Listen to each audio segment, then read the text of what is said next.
Function যেটো campus যেটো platform lines এইবিলাকৰ ফালে চকু দিলে এতিয়া দেখিব যে এইটো কিবা লাহে লাহে দিনক দিনে এটা এবান্ডন্ড যেন এটা অৱস্থা হৈ পৰিছে এনেকুৱা হৈছে মানে ইয়াত ভালকৈ কোনো যেন তাত চকু ৰখা নাই কোনো যেন তাৰ প্ৰতি কোনো এটা দায়িত্ব নাই একাউণ্টেবিলিটি নাই এইটো কিয় হৈছে বুলি সুধিলে আপুনি তাৰ সদুত্তৰ নাপাব মই যেতিয়াই তাত ভৰি দিওঁ মই এজন সচেতন নাগৰিক হিচাপে মই চাৰিওফালে চকু দিওঁ যে ইয়াত লেটাৰটো কিয় হৈছে ট্ৰেইনখন যে আহি পালে ধুনীয়াকৈ তাত আগৰ পৰা এটা তাত এনাউন্সমেণ্ট দি পেলাই কোচ ইণ্ডিকেশ্যনৰ যিটো বৰ্ডত কেতিয়াবা বৰ্ডত এইবিলাক ডিছপ্লে নহয় কিন্তু মেনুৱেলি এনাউন্সমেণ্ট কৰিব লাগে কাৰণ জেনেৰেল ডবা ক'ত থাকে কোনটো পজিশ্যনত থাকে এইবিলাকৰ মানে সুন্দৰ ব্যৱস্থা কিন্তু ৰেলৰ যিটো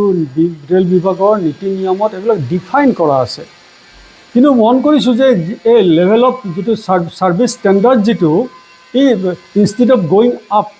এইটো দিনক দিনে যেন তলৰ ফালে যাব ধৰিছে আজি চাফ চিকুণৰ কথা যিটো ক'লে হয় আজি এইটো কিন্তু আকৌ এটা ডাঙৰ কেলেংকাৰীৰ দৰে হৈছে যে আজি কেইমাহমান আগতে ইমান দিন ধৰি আমাৰ ৰঙিয়াত যিটো কোম্পানীয়ে এই কামটো চলাই আহিছিল তেওঁলোকৰ আউটপুট খুব ভাল আছিল সকলোৱে ভাল পাইছিল বা বিভাগীয়ভাৱে তেওঁলোকৰ মই জনাত এটা ৰেটিং হয় সেই ৰেটিঙত তেওঁলোকে 95% দে কুড এচিভড মোৰ লগত সেই ডকুমেণ্ট আছে দেই মই ডকুমেণ্টৰ বিনা কথা নকওঁ তেতিয়াহ'লে অল অফ এ ছাডেন বোধহয় 22 তাৰিখ নেকি এনেকুৱা হঠাৎ তেওঁলোকক উইদাউট গিভিং এনি মানে তেওঁলোকক কোনো ন'টিচ দিয়া নাই হঠাতে তেওঁলোক খালি জাষ্ট টাৰ্মিনেট কৰি পেলাই তেওঁলোকক কৈ দিয়া হ'ল যে কালিৰ পৰা তোমালোকে কাম কৰিব নালাগে গতিকে এই যিটো ডেভেলপমেণ্ট হঠাতেতো নিশ্চয় হোৱা নাই নিশ্চয় তাৰ ভিতৰত বিহাইণ্ড দ্য স্ক্ৰীণ কিবা তেওঁলোকৰ ঘটনা ঘটিছে আৰু গতিকে এইবিলাক ঘটনা আমি ভাবিব পাৰোঁ যে এইবিলাক ডিপাৰ্টমেণ্টেল কথা হয় কিবা হৈছে কিন্তু কথাটো তেনেকুৱা নহয় এইটো এটা এছেঞ্চিয়েল ছাৰ্ভিচ ৰেল ষ্টেচনৰ ভিতৰত আজি কেন্দ্ৰীয় চৰকাৰে ৰেল বিভাগৰ নামত বিভিন্ন কাম কাজৰ নামত আন্তঃগাঁথনিৰ নামত এইবিলাকৰ নামত প্ৰচুৰ ধনৰ তেওঁলোকে বিনিয়োগ কৰিছে বা এলটমেণ্ট দিছে কিন্তু সেই ধনবিলাক আমাৰ মানে those who R real users সেই যাত্ৰী সমাজৰ মানুহৰ ছাৰাউণ্ডিং পিপুলৰ কামত আহিছেনে নাই সেইটো সেই লক্ষণীয় বিষয় সেইফালৰ পৰা গ'লেই তেতিয়া গম পাব তেতিয়াহ'লে ক'ত গ'ল আজি কাষতে ৰঙিয়াৰ কথা যদি কওঁ কাষতে এইটো এটা ডিভিজনেল হেডকোৱাৰ্টাৰ ষ্টেচন গতিকে ইয়াত গোটেই বিভাগৰ মুৰব্বীবিলাক তাৰ কাষতে বহি আছে তেওঁলোকৰ এটা ছেটআপ আছে সেই ছেটআপটোৱে কাম কৰিছেনে তেওঁলোকেতো খবৰ ল'লে হ'ল আৰু এটা মন কৰিব যেতিয়া তেওঁলোকে ইনস্পেকশ্যন কৰে ইনস্পেকশ্যন মানে যেন এটা মহোৎসৱ এজন জিএম যিদিনাখন ইয়াত আহিব সেইদিনা দেখিব চাৰিওফালে এটা এলাৰ্ট কৰি ৰাখি পেলাই জিএমক কনচাৰ্ণ বিষয়াই য'লৈ নিলে ভাল হয় সেইখিনি জেগাটো দেখাব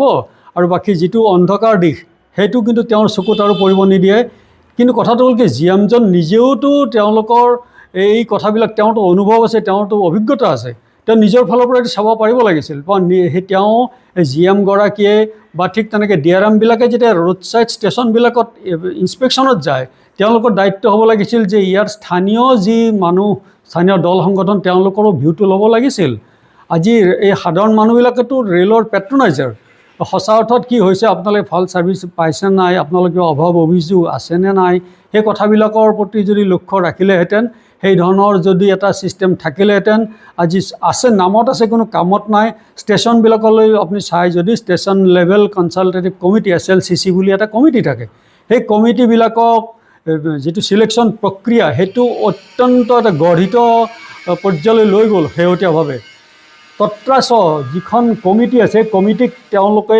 আস্থাত লৈ কোনো দিন ৰঙিয়াৰ কথা যদি মই কওঁ সেই SLCC কমিটিৰ লগত কোনোদিন একো মিটিঙেই নহ'ল ঠিক তাৰ লেভেলত যিবিলাক DRUCC মিটিং থাকে পৰামৰ্শদাতা কমিটি বুলি কয় সেই পৰামৰ্শ লৈ পেলাই কোনো কামত একো নকয় ঠিক তেনেকৈ জোনেল অফিচত জোনেল লেভেলত JWCC বৈঠক হ'ব লাগে আজি যোৱা বছৰ কোনো বৈঠক নহ'ল তাৰমানে দিনক দিনে যেন এই ডিপাৰ্টমেণ্টৰ যিটো ইমান বছৰীয়া এটা সুনাম সেই সুনামটো যেন নষ্ট হ'বলৈ গৈ আছে তাৰ ফলতে এইবিলাকে তাৰ কুফল আমি চকুত পৰিছে এতিয়া আজি চাফ চিকুণটো যিটো দিনক দিনে তেওঁলোকে স্বচ্ছ ভাৰতৰ সময়ত এনেকুৱা এটা নেৰেটিভ দিয়া হ'ল যে DRM GMবিলাকে নিজেই ঝাৰু লৈ দেখুৱাইছিল আপোনালোকে দেখিছে যে ইমান দে আৰ একাউণ্টেবল বা তেওঁলোক যে ইমান চেঞ্চিটিভ এডমিনিষ্ট্ৰেশ্যন কিন্তু ক'ত গ'ল আজি হঠাৎ কি হ'ল কদৰ্যময় পৰিৱেশে বিৰাজ কৰিছে আৰু চ'ফাৰ পেছেঞ্জাৰ এমিনিটিজ আৰ কনচাৰ্ণ। চাওক গৈ ইয়াত এস্কেলেটৰ বোলা বস্তুটো শূন্যত ওলমি আছে। এইটো এটা তদন্ত কৰিবলগীয়া বিষয় আছিল যে কোনে কেনেকৈ কিয় ভুল ডিজাইন কৰি বহু লক্ষাধিক টকা ৰেলৰ মানে আমাৰ পাব্লিকক নষ্ট কৰি পেলাই এই ভেকু বাহনাখন জুমলাটো কিয় কৰিলে। ঠিক তেনেকৈ এতিয়া যি অমৃত ভাৰতৰ নামত যি কাম কাজ ইয়াত হ'ব লাগিছিল এই ধৰণে নহ'ল, কাৰণ লৱেষ্ট ৰেটত অৰুণাচলৰ ফালৰ নেকি কোনোবা এজন কণ্ট্ৰেক্টৰ কামটো দিলে, তেওঁ এতিয়া পলাই গুচি গ'ল।